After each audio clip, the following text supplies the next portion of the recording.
नमस्कार साथियों, आपका स्वागत है आपके अपने YouTube चैनल लर्निंग नोड में। चलिए हम मैथ के टेस्ट सीरीज़ को लगाते हैं, देखते हैं आपका कितना सही जाता है और जो सही नहीं जाएगा वो सॉल्यूशन देखिएगा। देखिए पहला क्वेश्चन है, एक रेलगाड़ी 45 किलोमीटर प्रति घंटा की चाल से 140 मीटर लंबे पुल को 20 सेकेंड में पार कर जाती है, तो रेलगाड़ी की लंबाई क्या है।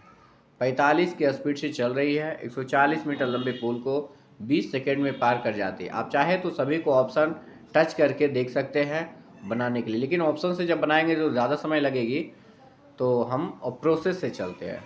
देखिए तो यहाँ पर रेल की जो लंबाई है नहीं मालूम है, उसके लिए हम एक्स का इस्तेमाल करने वाले हैं। तो 140 में आप एक्स जोड़ दीजिएगा तो ये कुल दूरी हो गई। देखिए ये प्लेटफॉर्म हो गया और ये रेल हो गया। जब ये दोनों जब यहाँ से प्लेटफॉर्म से क्रॉस करेगा तो यानी कुल दूरी निकल कर आ गई। और बटा देखिए कितना सेकंड में पार कर रही है, तो 20 सेकंड हम यहाँ लिख देते हैं और 45 किलोमीटर यहाँ लिख देते हैं, 45 किलोमीटर प्रति घंटा, क्योंकि दूरी बटा समय बराबर चाल आ गया। अब चाल को देखिए किलोमीटर प्रति घंटा में है ना, आप इसको मीटर पर सेकंड में तोड़ना होगा। क्यों? क्योंकि ये भी मीटर में है, ये पूरा मीटर में है आपका, और ये भी सेकंड में है, तो मीटर पर सेकंड आ रहा था यहाँ, लेकिन किलोमीटर प्रति घंटा आ रहा है, तो इसीलिए 45 को मीटर पर सेकंड में तोड़ना होगा। तो 5/18 से हम यहाँ पे मल्टीप्लाई कर देंगे। कर दीजिए, 9 दूनी 18, 9 पचे 45, हाँ 9 पचे 45 और 5 होगा, सॉरी, और फिर 2 से काट दीजिए इसको नीचे से नीचे, 10 दूनी 20। अब यहाँ पर देखिए आपका आ गया है 140 प्लस एक्स बटा 10 बराबर 5/25 है। देखिए 25 के नीचे कुछ नहीं है, प्रोसेस से बता रहे हैं, टाइम तो लगेगा ही। 140 प्लस एक्स को 1 के गुना कीजिए तो 140 प्लस एक्स हो जाएगा, और बराबर 25 को 10 से कर दीजिए तो 250 हो जाएगा। यहाँ तक तो आप लोग को समझ में आ रहा होगा। अब x का मान निकालना है, किसका मान निकालना है? x का। तो x का मान निकालना है तो 250 की तरफ 140 को लेके जाइए, तो 250 माइनस 140। अब आप इसको घटा दीजिए तो देखिए 110 आपका आ जाएगा, क्योंकि 140 प्लस 110 बराबर 250 हो गया। अब देखिए आपका ऑप्शन में देख लीजिए 140 मीटर कहाँ है, 110 मीटर कहाँ है, तो 250 है। हाँ, ऑप्शन बी आपका राइट आंसर हो जाएगा। चलिए बढ़ते हैं अगले प्रश्न की तरफ। देखिए अगला प्रश्न देखिए, ये भी रेशियो अनुपात का है, इम्पॉर्टेंट प्रश्न है, हमेशा एग्जाम में पूछते रहता है। यदि ए बी बराबर 2:1, बी सी बराबर 3:4, सी डी बराबर 6:5, तो ए डी का मान पूछा है। ए अनुपात डी बराबर वाट। कुछ नहीं, इसे बनाने के लिए कुछ करना नहीं है, डायरेक्ट 2:1 है तो 2/1 लिखिए, सभी को गुना कर देंगे। फिर 3:4 है तो 3/4 लिखिए, और फिर 6/5 है, 6:5 है तो गुना 6/5 लिखिए। ठीक है। अब ये ए अनुपात डी, तनी ए बटा डी के बराबर हम कर रहे हैं ऐसा। हम बताएंगे कि ऐसा क्यों हो रहा है। अब इसको कट काट दीजिए। देखिए 2 दूनी 4, 3 दूनी 6, यानी कि 3 तिया 9 और नीचे बटा 5। अब बटा है तो इसको रेशियो में लिख सकते हैं, क्योंकि बटा के रेशियो इस्तेमाल होता है।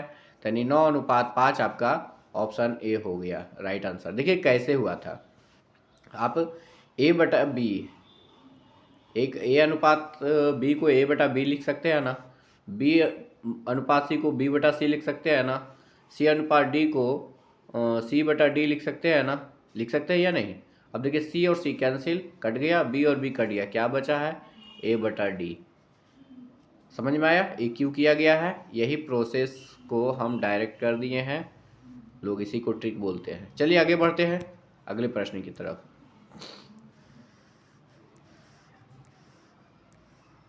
देखिए अगला प्रश्न है, 16 कलम का क्रय मूल्य 20 कलम के विक्रय मूल्य के बराबर है, तो लाभ या हानि प्रतिशत क्या होगी? यानी कि 16 पेन है, हाँ इसका क्रय मूल्य देखिए, यहाँ पे सीपी लिख दीजिए आप क्रय मूल्य के लिए, और 20 कलम का विक्रय मूल्य है, बराबर है, बराबर के चिन्ह दीजिए, 20 एसपी लिख दीजिए, एसपी बोले तो सेलिंग प्राइस।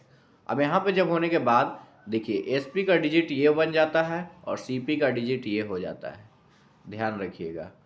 तो अब यहाँ पे पूछा, देखिए खरीदा है 20 में और बेच रहा है 16 में, यानी कि एसपी 16 हो गया ना। एक बार हम यहाँ पे ऐड करके लिख देता हूँ। एसपी बराबर आपका 16 हो गया, सीपी बराबर आपका 20 हो गया। अब देखिए, खरीदा 20 में, बेचा था 16 में, हानि होगा या लाभ? हानि, ऑटोमेटिक लॉस हो गया उसको। कितना लॉस हो गया? 4 रुपया। कितना में खरीदा था? 20 में, गुने 100 कर देंगे, यानी हानि प्रतिशत ही पूछा है। तो 20 बचे 100, 5 बार में कट गई ना, 5 चौक 20, यानी 20% उसे लॉस हो गया। देखते हैं कहाँ ऑप्शन में। हाँ, ऑप्शन बी आपका राइट आंसर हो गया। चलिए बढ़ते हैं अगले प्रश्न की तरफ।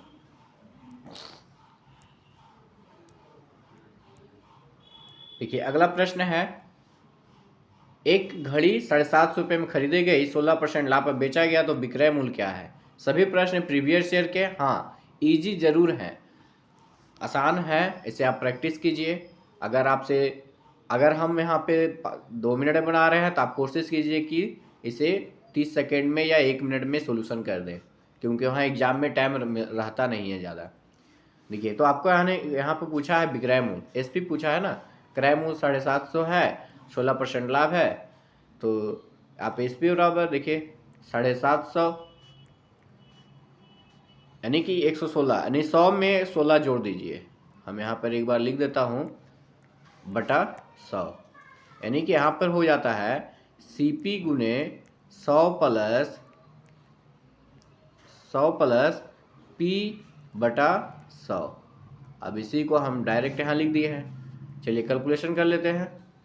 0 से 0 कट गया, 5 दूनी 10 हो गया, और ये 15 25 75 कट गया। अब देखिए टोटल 116 हो जाएगा। ध्यान रखिएगा, 100 में 16 को जोड़ेंगे तो टोटल 116 हो जाएगा, और 2 से 116 को काट दीजिए। तो 2 से जब 116 को काटेंगे तो कितना आ जाएगा? 58 आ जाएगा। 8 में 16, 15 से 11। अब 58 को 15 से गुणा कर दीजिए, तो 15 ठी 20 से हाथ में 12, 15 पचे 75 और 12, यानी 75 और 12 कितना हो जाएगा आपका? 87। देखिए 870 रुपया उसका विक्रय मूल्य हुआ, तब जाकर के 16% लाभ कमाएगा। यानी ऑप्शन देखिए ए आपका राइट आंसर है। चलिए बढ़ते हैं अगले प्रश्न की तरफ।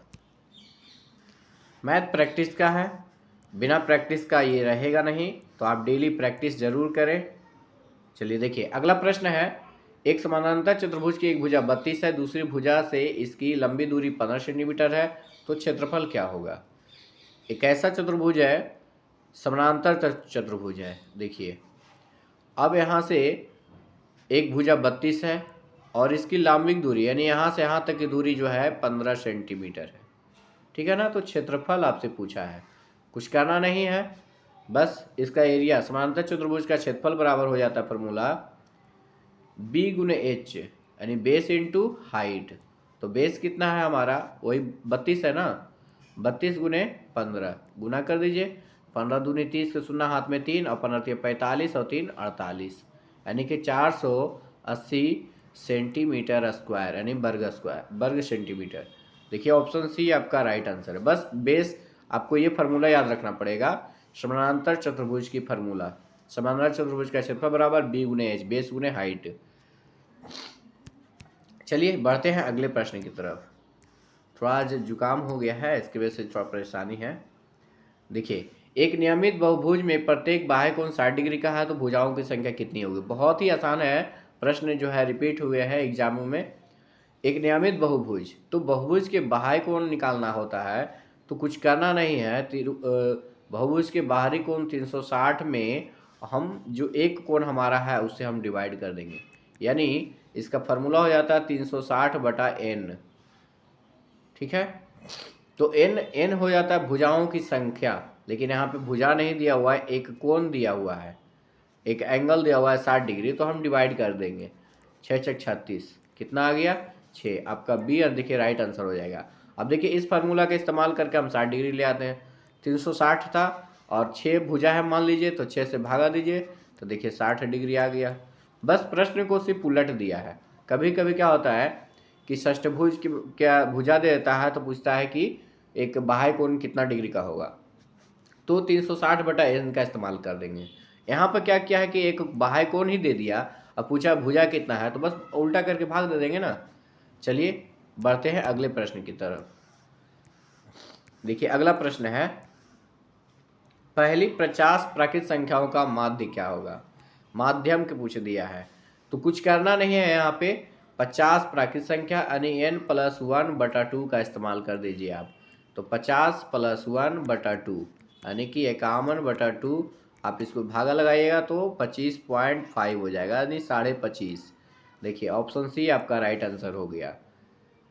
तो जब भी ऐसा प्रश्न पूछे ये बेस फार्मूला लगा करके आप हल कर लीजिए। चलिए अगला प्रश्न को देखते हैं। देखिए अगला प्रश्न है, यदि एक संख्या के 3/5 का 2/3 42 है तो संख्या का 1/3 क्या होगा। प्रश्न देखिए बहुत ही आसान है, संख्या मालूम नहीं है, आप ऑप्शन से भी बना सकते हैं, लेकिन हम अभी बेस से ही चल रहे हैं, आगे चल के हम ऑप्शन का इस्तेमाल करेंगे। देखिए संख्या के 3/5 करना है, कर दिए। का 2/3 का मीन्स गुना 2/3 2/3 बराबर कितना दे रखा है 42। 3 से 3 कट गया, 21 दूनी 42 आ गया। अब कुछ नहीं, क्रॉस मल्टीप्लाई कर दीजिए तो x बराबर 21 × 75 से 105 आ गया। अब 105 का फिर पूछा है 1/3। देखिए यहाँ पर क्या पूछा है 1/3, तो 105 जो आया है इसका आप 1/3 कर दीजिए। तो 1/3 कर देते हैं तो 35 × 105 कितना निकल कर आ गया आपका 35, यानी ऑप्शन डी आपका राइट आंसर हो गया। चलिए देखते हैं अगले प्रश्न को। देखिए अगला प्रश्न है, देखिए एक वस्तु को 9% लाभ पर बेचने पर तथा 7% लाभ बेचने से विक्रय मूल्य में 190 का अंतर होता है, तो वस्तु का क्रय मूल्य क्या है। जब भी ऐसा प्रश्न आपका अंतर वाला आ जाए और सीपी पूछे तो यहाँ पे कुछ करना नहीं है, 190 को ऊपर लिखना है, और यहाँ पे लाभ पूछा है, यहाँ भी लाभ पूछा है तो घटा देंगे। अगर यहाँ हानि पूछता और यहाँ भी हानि पूछता तो भी घटाते, लेकिन जब एक लाभ रहता और एक हानि रहता तो नीचे में यहाँ जोड़ कर लिखेंगे। यहाँ पर एक हानि रहता और यहाँ पर लाभ रहता तो नीचे में जोड़ कर लिखेंगे। ठीक है, देखिए तो आप इन दोनों को घटाना ही पड़ेगा क्योंकि लाभ लाभ है। तो 9 में से 7 गया तो कितना बच गया 2, और गुना कितना कर देना है 100 कर देना है। आप इसको काट दीजिए, 50 दूनी 100 हो गया, 2 जीरो निकल कर आ गया, 19 × 5 = 95 आ गया, यानी कि 9500। ऑप्शन सी देखिए राइट आंसर हो गया। जब भी अंतर पूछ दे तो ये मेथड अप्लाई करना है आपको। चलिए बढ़ते हैं अगले प्रश्न की ओर।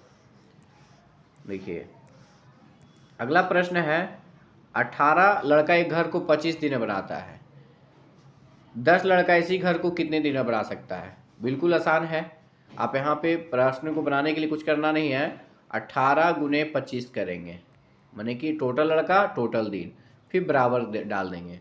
फिर देखिए टोटल इधर का लड़का और इधर का दिन नहीं मालूम है तो 1 लिख दीजिए, काट दीजिए, 5 दूनी 10 हो गया और 5 × 5 = 25 हो गया, फिर 9 दूनी 18 हो गया, 9 × 5 = 45 हो गया। बिल्कुल आसान है, प्रश्न ऐसे प्रैक्टिस पे और ही आसान हो जाएंगे। ये तो बिना पेन को उठाए आप बना सकते थे। आपका 45। फिर मिलते हैं नेक्स्ट वीडियो में, तब तक के लिए जय हिंद। अगर आप चैनल पे नए देख रहे हैं हमारे वीडियो को तो हमारे चैनल को एक बार सब्सक्राइब करें, और हम डेली मैथ और रीजनिंग के प्रश्नों को लेकर के आएंगे SSC CHSL MTS और अदर एग्ज़ाम के लिए। अभी वर्तमान में जो एग्ज़ाम चल रही है उसी का हम ज़्यादा फोकस करेंगे, तो एक बार चैनल को सब्सक्राइब ज़रूर करें।